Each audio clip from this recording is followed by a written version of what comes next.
Halo semua, kembali lagi di channel Naik Level. Di video kali ini saya pertama kali melakukan rangkuman saham yang saya review di bulan Januari ya, dan semua yang saya review di bulan Januari itu adalah saham yang di-request oleh teman-teman semua. Tentu saja tidak semuanya saya bisa bahas, namun saya ada prioritas pembahasan yaitu yang paling banyak di-request, kemudian yang kedua yang belum pernah saya bahas ya.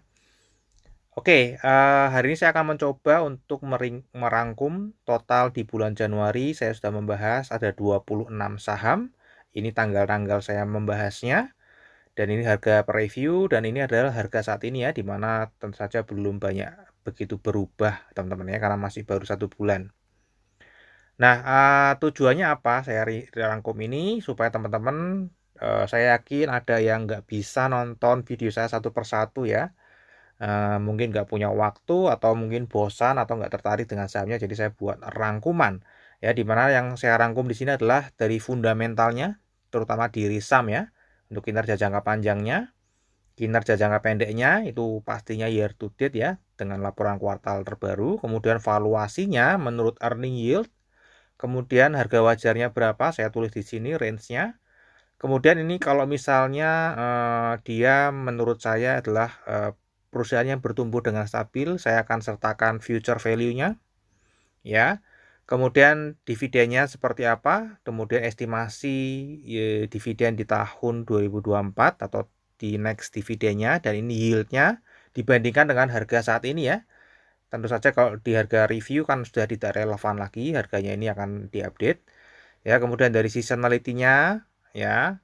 Ya, jadi teman-teman bisa lihat di sini mana yang berpotensi naik di bulan Februari misalnya.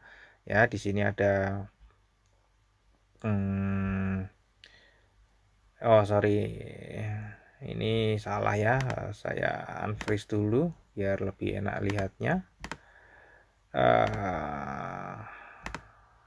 Freeze-nya di sini ya. Oke, ya.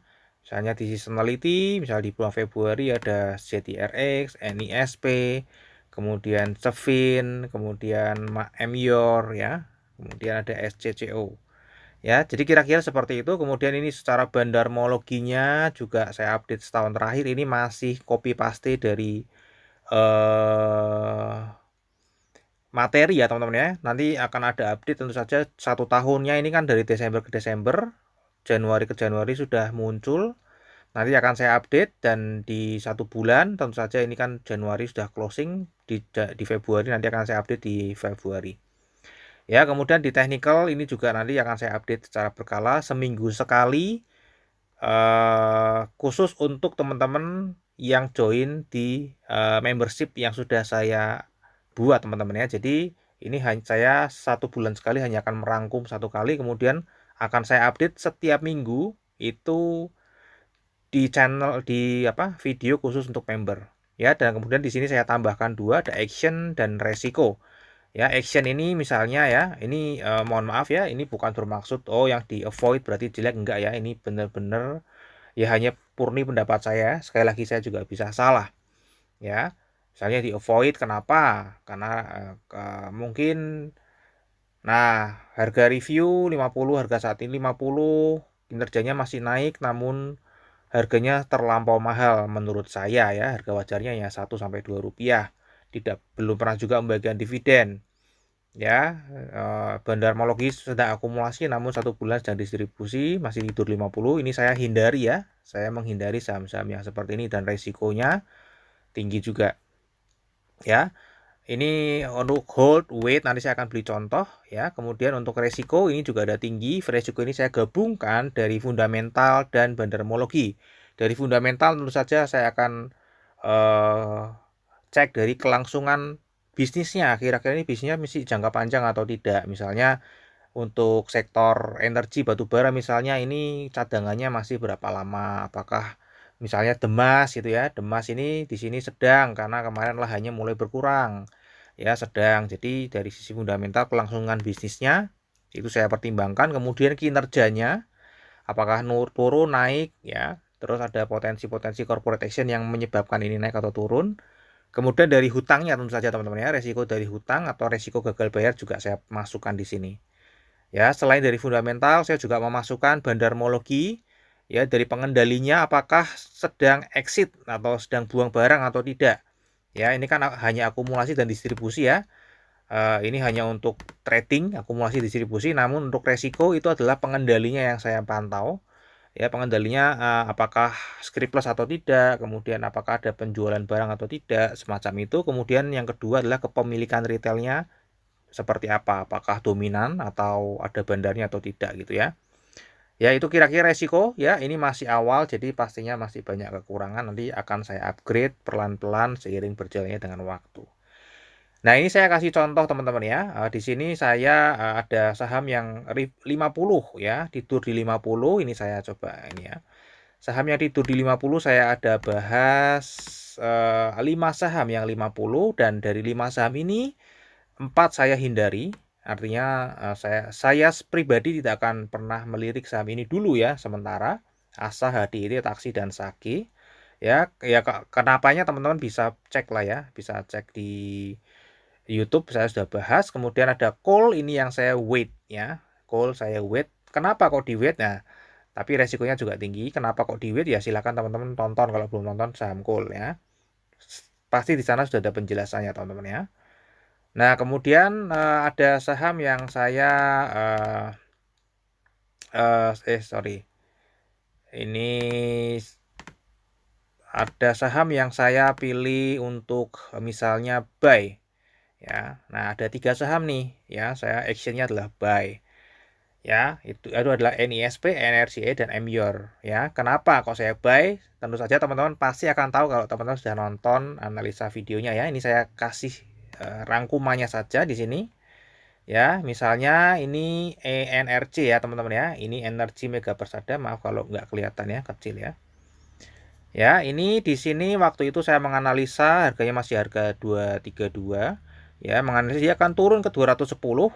Kemudian ada potensi untuk naik ke 26 ya, naik seperti ini grafiknya. Dan ini kita lihat ya ENRC ya. ENRC ini saya akan live update. Nah, saat ini harganya sudah menyentuh 210 teman-teman ya.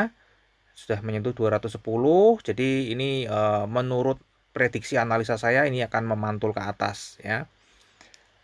Contohnya seperti itu. Kemudian kalau kita cek yang kedua ini MYOR ya, energi MYOR di sini juga saya exchange-nya buy, kita lihat ya.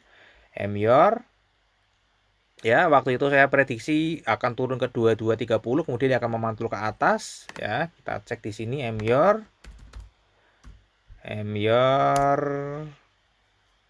Nah, ya, dia di area ranging ya, di area ranging dan ternyata nggak sampai di 2230 dan dia sudah naik ke atas ya, karena ini sudah memasuki area buy di area ranging. Jadi saya actionnya adalah buy ya. Kemudian yang berikutnya adalah NISP teman-teman ya. NISP ini juga masih area ranging ya, ranging, akhirnya buy, resikonya rendah ya. ENRG resiko tinggi karena tidak bagi dividen ya, tadi saya sudah sebutkan lah ya, saya nggak perlu ngambil lagi, teman-teman bisa nonton di videonya biar tidak terlalu panjang ya.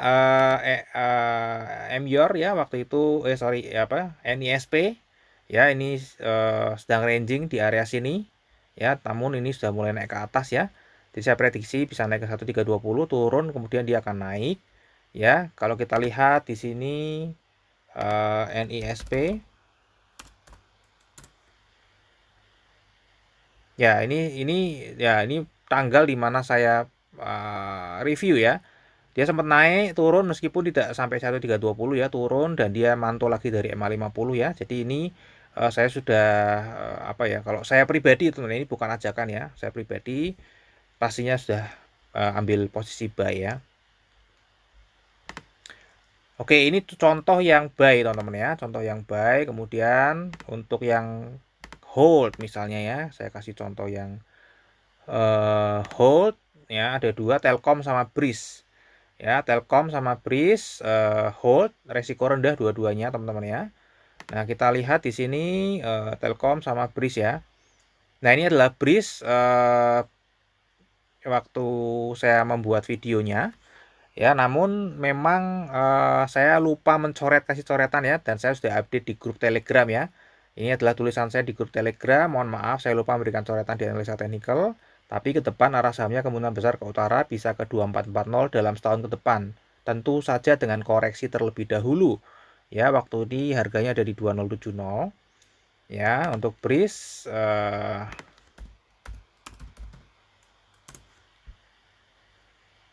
kita lihat ya. Nah, waktu itu harganya ada di sini teman-teman, 2070 ya. Nah, 2070 di sini teman-teman. Nah, 2070 kemudian ada koreksi seperti yang sebutkan, koreksinya di pas di bawah garis support di sini tembus. Nah, kemudian dia mulai naik ya. Nah, mulai naik ini ya berarti sudah mantul. Bahkan ini sudah mendekati 2440 teman-teman ya. Saya bilangnya di situ setahun ke depan ya, namun ini belum setahun, sudah hampir mendekati. Ya, jadi itu saya hold ya statusnya. Ya, kemudian Telkom ya, Telkom di sini juga sama, kita cek ya. Telkom nah, Telkom pada saat saya membuat videonya itu harganya masih di 3960, saya prediksi turun ke 3860, kemudian dia akan memantul ya. Nah, di sini contohnya dia lagi ada saya review itu tanggal berapa ya? Sebentar. Telkom itu tanggal 3 Januari teman-teman ya, tanggal 3 Januari. Nah, kita cari tanggal 3 Januari di mana ya. Nah, di sini teman-teman ya, tanggal 3 Januari. Nah, waktunya harganya masih di sini. Saya bilang dia akan turun ke 3860, kemudian dia akan mantul ya. Ya, jadi pada saat turun ke 3860 mestinya sudah posisi buy ya. Buy dan sekarang sedang di hold ya, menunggu naik. Ya, ini untuk yang posisi hold teman-teman ya, artinya sudah menyentuh support yang saya sebutkan di analisa teknikal. Kemudian ada yang statusnya wait ya. Ini contohnya wait, ini cukup banyak jadi saya nggak akan bahas semuanya, saya akan contohkan satu Demas aja teman-teman ya. Demas di sini saya contohkan ya, Demas wait. Nah, wait kenapa? Karena waktu itu saya membahas harganya di 161, saya tunggu di 157 teman-teman ya. Saya masih menunggu di 157. Nah, ini Demas ya, ini belum menyentuh 157 ya, masih di sini-sini aja. Ya. Nah, terus apalagi indikatornya kalau belum menyentuh 157 ya. Nah, saya ada indikator lagi nah, kalau yang Januari kemarin indikatornya bandarmologinya kan sedang distribusi ya teman-teman. Nah, ini distribusi ya. Jadi saya menunggu karena masih distribusi, artinya masih ada tekanan jual ya, saya tunggu sampai semoga bisa 157 ya. Namun kalau misalnya ini kalau kita lihat di sini ya per hari ini ya, per hari ini teman-teman. Nah, ini sudah mulai ada normal accumulation ya broker MG, dan ini XL ini sudah jual teman-teman ya. Ini retail cut loss hari ini. Ya, harusnya cut loss ya karena ini di bawah harganya. Cut loss hari ini di. Nah, ini kan ada perubahan ya, namun ini baru 1 hari jadi belum kuat. Nanti akan saya update setiap minggu sekali lagi untuk teman-teman yang join di membership ya.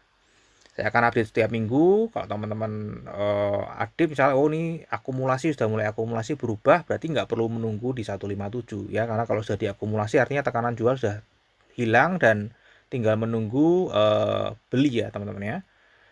Ya, kira-kira seperti itu nanti yang akan saya update. Untuk setiap bulan 1 kali saya akan update seperti ini aja. Ya, saya akan hanya update seperti ini aja. Nah, ini akan saya update seperti ini, namun nanti setiap minggunya akan saya update ya. Nah, seberapa besar kemampuan saya untuk mengikuti semua saham nanti, ini kan baru Januari. Ya, di Februari kan pasti sahamnya akan berbeda lagi. Ya, kebetulan yang Januari yang saya avoid hanya 5. Jadi dari total 26 ada 21 yang saya monitor. Ya, semoga saya bisa monitor dengan baik ya, sebanyak saham sebanyak ini ya teman-teman ya. Nah, kalau membuat analisa di awal kan gampang ya, yang susah itu memang monitoringnya karena harus dipegang terus corporate actionnya, kemudian update-update-nya. Untuk fundamental tentu saja update-nya akan setiap kuartalan ya. Seasonality juga setiap bulan nanti diupdate. Bandarmologi ini setiap minggu bisa, namun kalau 1 tahun ini setiap bulan juga. Ya, namun nanti akan ada update mingguan kayak tadi ya, akumulasi. Kemudian technical juga nanti akan saya update. Misalnya ada yang ranging, kemudian breakout atau breakdown. Ya, action juga akan saya update. Resiko juga akan saya update ya teman-teman ya. Kemudian kemungkinan juga nanti akan ada yang dieliminasi juga sahamnya ya. Jadi ke depan saya juga belum tahu karena ini baru pertama kali mulai. Semoga saya bisa memberikan manfaat ya buat teman-teman, terutama yang join membership. Kalau teman-teman nggak mau join membership nggak ada masalah, karena teman-teman bisa tetap menikmati analisa yang saya berikan. Teman-teman tinggal request ya. Kemudian kalau misalnya teman-teman sebulan nggak sanggup menonton semua, ya saya berikan rangkumannya sebulan sekali. Namun untuk update-nya setiap minggu itu tentu saja harus menjadi member. Kira-kira seperti itu. Oke, mungkin sampai di sini dulu. Ini adalah rekap bulan Januari. Terima kasih buat teman-teman yang sudah request, karena kalau nggak request saya juga sebenarnya bingung mau bahas saham apa gitu ya teman-teman ya. Terima kasih ya teman-teman ya sudah menonton videonya, dan kita akan ketemu lagi di video yang sama ini di awal Maret ya, karena ini Januari sudah lewat dari tanggal 1 Februari. Oke, kita akan ketemu lagi tanggal 1 Maret di video yang sama untuk rekap bulan Januari.